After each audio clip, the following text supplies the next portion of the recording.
Sa good vibes mga tourist destination kag mga matahong nga lingay sang Don Salvador Benedicto ang nasalida sa isa ka video presentation sang Diwata sang Cali 2021.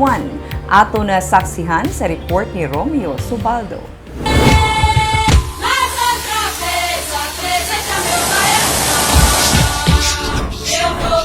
Mga matahong nga mga tourist destinations nga bugal sang Don Salvador Benedicto.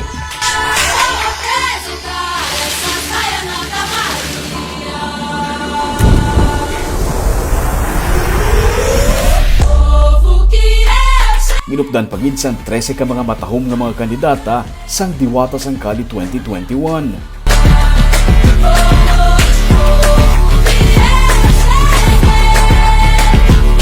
Hindi ay sarang masaksihan sa video presentation sang Diwata sang Cali nga gin-upload sa Facebook page sang Banwa. Sunod sa kay Rodney Ascalon, ang director sang pageant, pag nag-conceptualize ang video, luyag nila nga ipabugal ang mga tourist spots sang DSB nga amo karon ang nagabuhi sa ekonomiya sang Banwa sa piyak sang pandemic.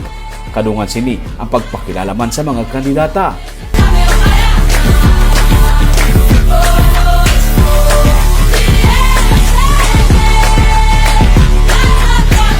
Ang pre-pageant night sa Pebrero 7 sa Municipality Gym. Ang coronation night sa Pebrero 9 naman na 7 sang gabi. Mangin isa ini ka physical nga pageant pero istrikto nga pagasundon nga katunga lang sang seating capacity ang pwede makasulod sa gym kag hindi pwede magtinuparay kag libot sa sulod sang venue.